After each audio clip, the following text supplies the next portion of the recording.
Easy Sports Talk Show with Javon Adams and Ed Smith. My name is Javon Adams. You can call me Jay or J Love. That is Ed Smith. Not only did he play professional baseball, but he also played in the National Football League for that first Super Bowl bound team for the Atlanta Falcons. He's an author, he's a motivational speaker. What is good, my brother? Man, what a crazy week in the NFL. Man, you just cannot call it from one to the next. Every week, just when you think you got to figure it out, some of these crazy things happen, man. Shout out to Washington and the Hail Mary. Man, I almost thought I was going to hit if I could jump, I would have hit my head on the ceiling as excited as I was. Unfortunately, I was sitting on the couch. I didn't move too far, but man, that was crazy. Great week of football so far.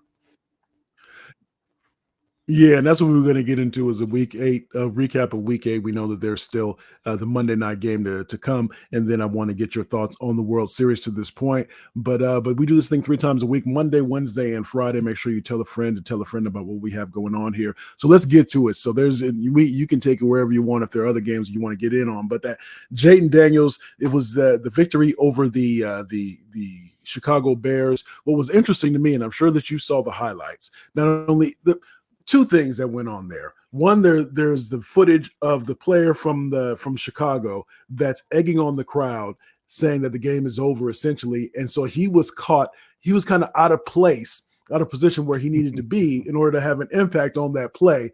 So let that be a cautionary tale to anybody out there. Wait until the zeros are all on the board. Make sure you are locked in on what you're supposed to do. And number two, the play, you're supposed to knock it down, right? I've never played. Yeah. I just played backyard football, but you're supposed to knock that thing down because if you look at the ball, it was actually a couple yards short of the goal line, and it was batted up in the air, and then the Washington Commanders player was there to be able to catch the ball. It just a comedy of errors. Everything had to go right for Washington, and a lot of stuff went wrong for Chicago. Well, here's the thing: as an offensive player, I was always out there.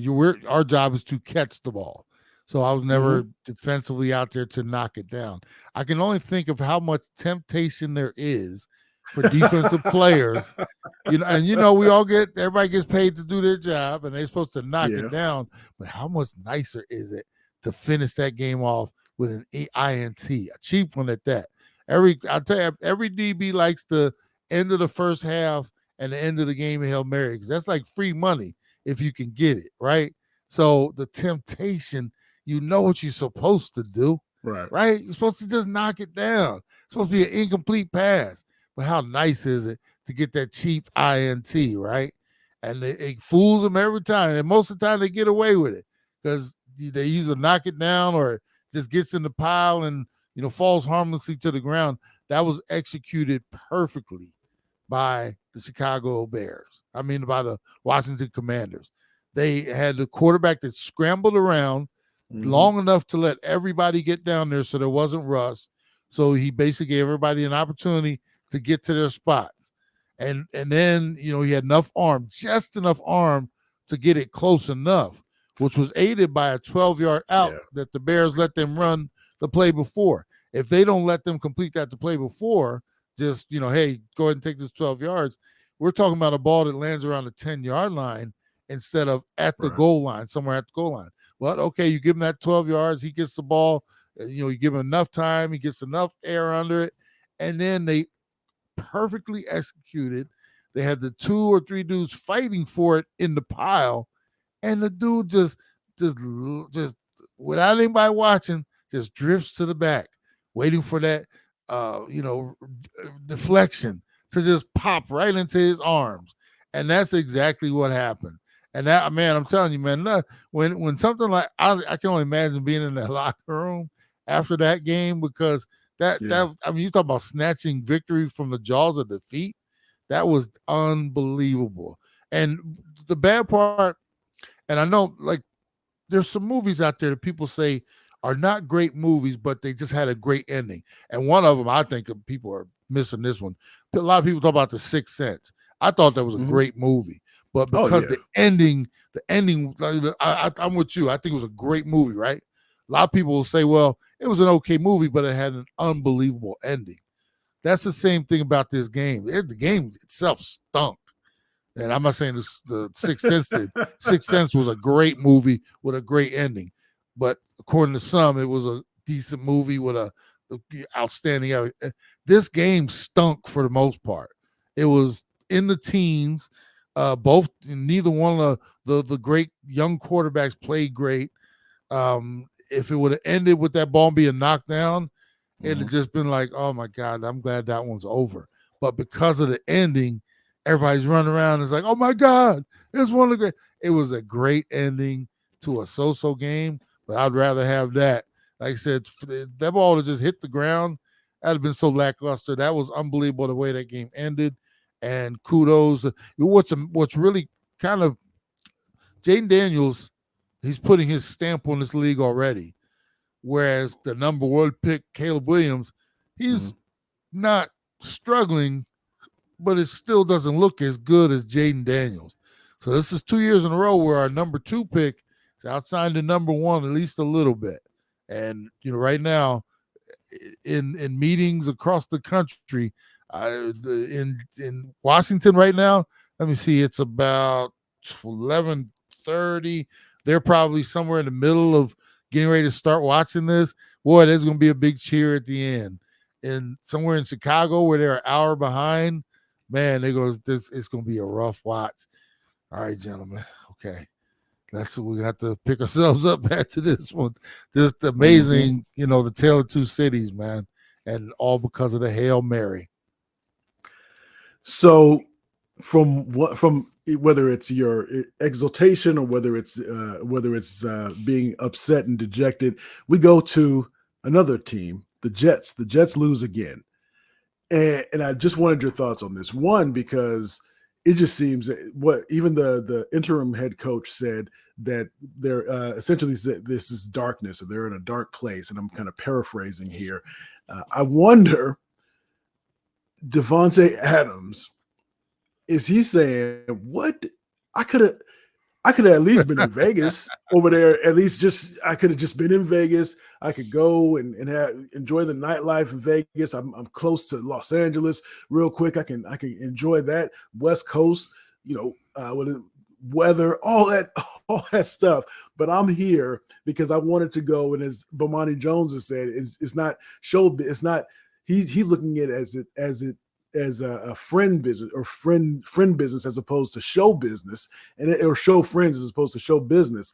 And he's in a bad spot. He still has I think he's in year 3 of a 5-year contract, and $140 million, and he's in purgatory. I mean, I know that the Raiders aren't a lot better, but I'm just saying, you went from bad to worse, and it just doesn't seem to make sense.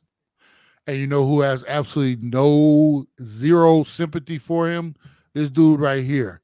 Because Devontae worked his way out of Green Bay because of Aaron Rodgers. Because of Aaron Rodgers and his flip-floppiness and darkness, retreats and this and the, and every year it was getting more and more. Well, is he back? Is he coming? Is he not? And so Devontae got tired of having his string attached to him. So what does he do? He works his way out of Green Bay to go to play with his homeboy in Las Vegas. And they eventually show his boy, Derek Carr, the door, and now he's left there by himself. So you would say, well, you did that to yourself. So once again, what does he do? He works his way out with a bad hammy, right? Yeah. Works his way out with a bad hammy. He wants to be traded, and these are his destinations. And lo and behold, the 2 destinations that he talks about are with his homeboy Derek Carr in New Orleans, which is a train wreck. They've now lost 6 in a row. Carr is hurt. Or his other spot was to the New York Jets, where we see what they've become. Instead of, could have very easily said, I want to go to play with the Buffalo Bills, and one Josh Allen, and a team that probably one of the higher, probabilities to go to the AFC Championship game and beyond, possibly beyond. Could have orchestrated his way to a winner. Instead, he wants to go play with his boys. And he's getting exactly what he deserved and what he bargained for. because you put this on yourself. He did that to himself. So I have zero sympathy for him. And so we reap what we sow. Well, you ever seen that movie? Was it oh my goodness, the Great White Hype? Remember that one Yes. with Yes. Samuel Damon L. Wayans. Yeah. And Yeah. in the end, your boy tries to do the flip flop on him, and he's like, "You reap what you sow." He's like, "Yeah, you reap what you sow. Yeah. You get what you deserve." That's basically what he got. He earned every right of that paycheck from the New York Jets. Indeed. So now I'll let you choose exactly where we go here. If there's another game, so there's the Browns that beat the Ravens. So Jameis Winston was eating W's yesterday, and then also the Lions, they beat down the Titans 52-14. Or was there another game that caught your that caught your eye? Oh my goodness. Oh, you know what? The way that the Ravens, I'm tired of trying to figure them out. Just when you give them all the credit in the world, and they could be a Super Bowl team, and they run the ball and they do this with Henry. I know it was a divisional game against the Browns, but they just lost Deshaun Watson last week, and Mm-hmm. somebody say that was actually an advantage. But you have Jameson Winston. I mean, as a quarterback, and nothing against him, but he's relegated himself to backup material.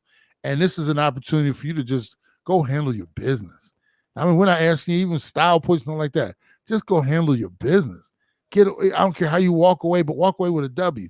And they can't even do that. And this is why you can't have any faith in them moving into the postseason. For me, there's always a game like this waiting from Baltimore, and it never fails. It's at the most crucial times in the playoffs.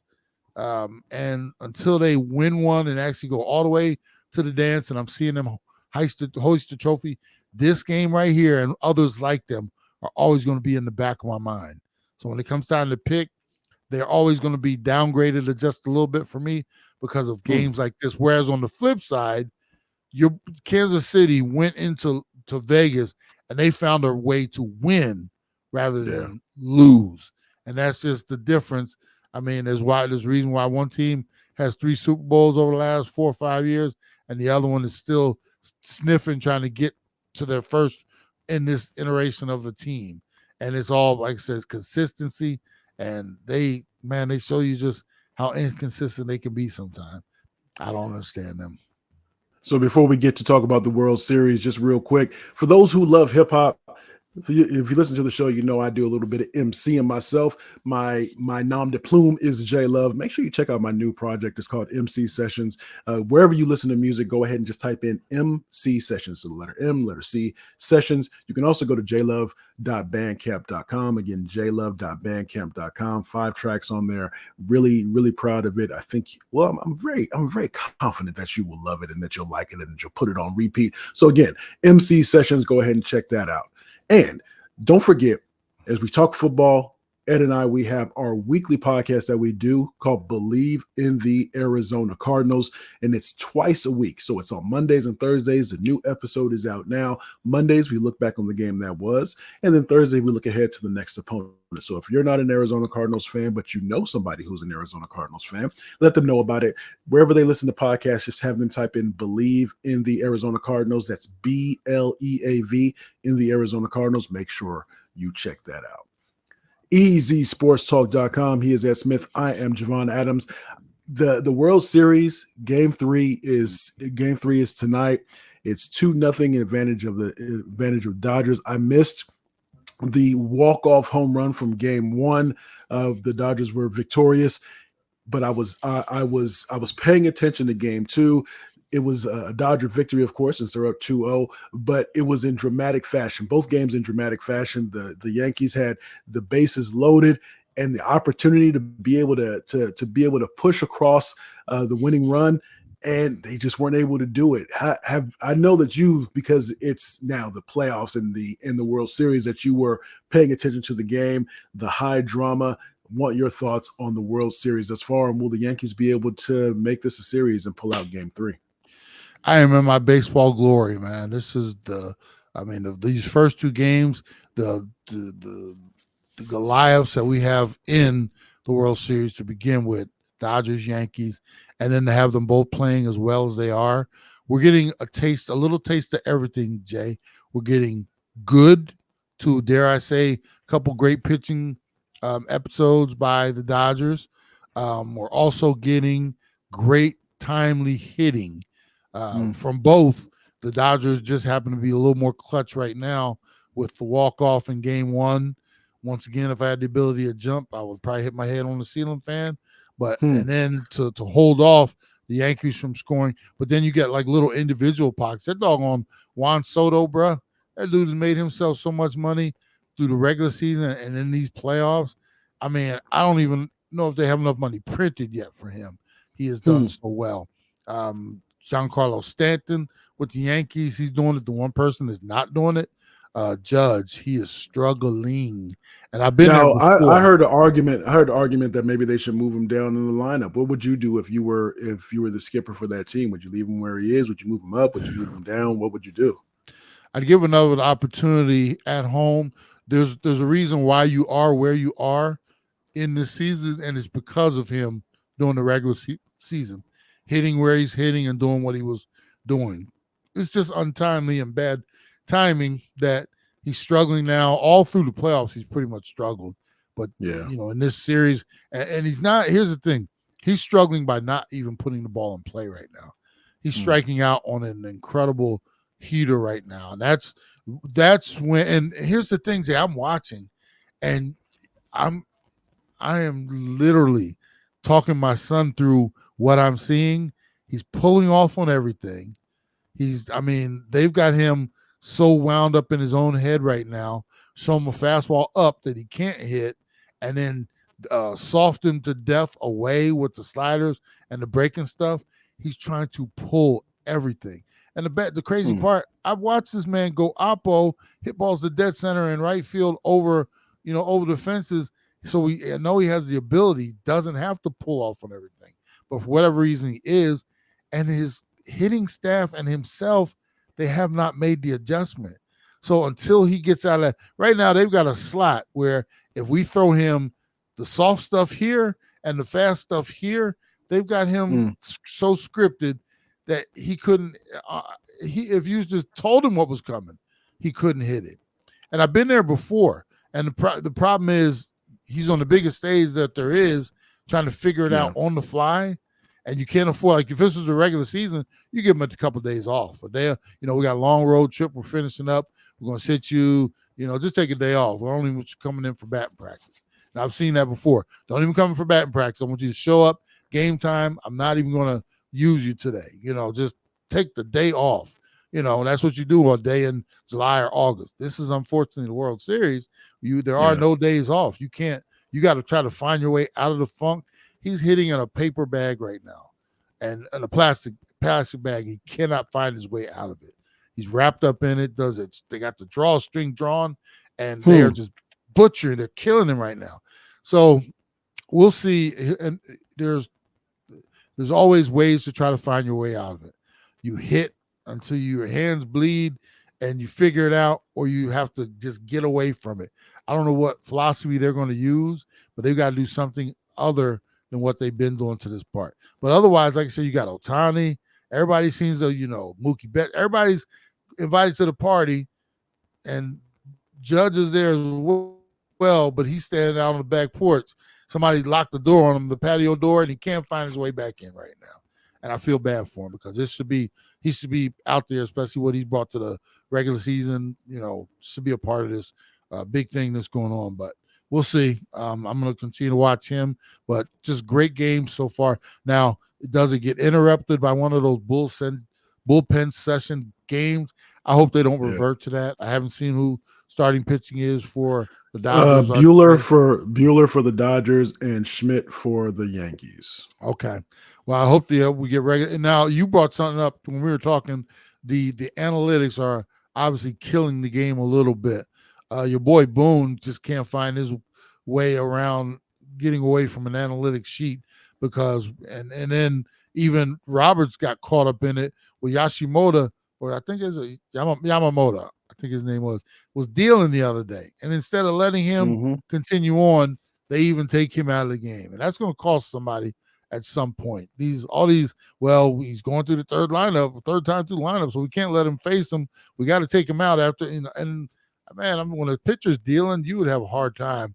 Well, I don't care what the numbers say, you'd have a hard time having me come walk out to the mound to get that one of those dudes that just, so we hope we can stay away from a little bit of that. But otherwise, man, it's been a great series so far. I've enjoyed it. And, I'll probably end up watching the baseball game over the football game tonight. Okay. So what do you think Game 3 goes to? Think Game 3 goes to the Yankees? I think the Yankees get this one. Yeah. I mean, go home, a little home cooking. They'll figure out a way, to get it done. That short porch out there in right field between Soto. We'll get him, started. We will see if Judge makes any adjustments, but I think somehow, some way, the Yankees get Game 3 tonight. All right. So he is one and only Ed Smith. I am Javon Adams. Make sure you go to easysportstalk.com. easysportstalk.com. Go ahead and jump on our subscriber list as well, so that way you can be notified when the podcast drops. Go ahead and subscribe to our YouTube channel at The Easy Sports Talk Show, and make sure you tell a friend about what we have going on here. So as we always like to say around this time, you can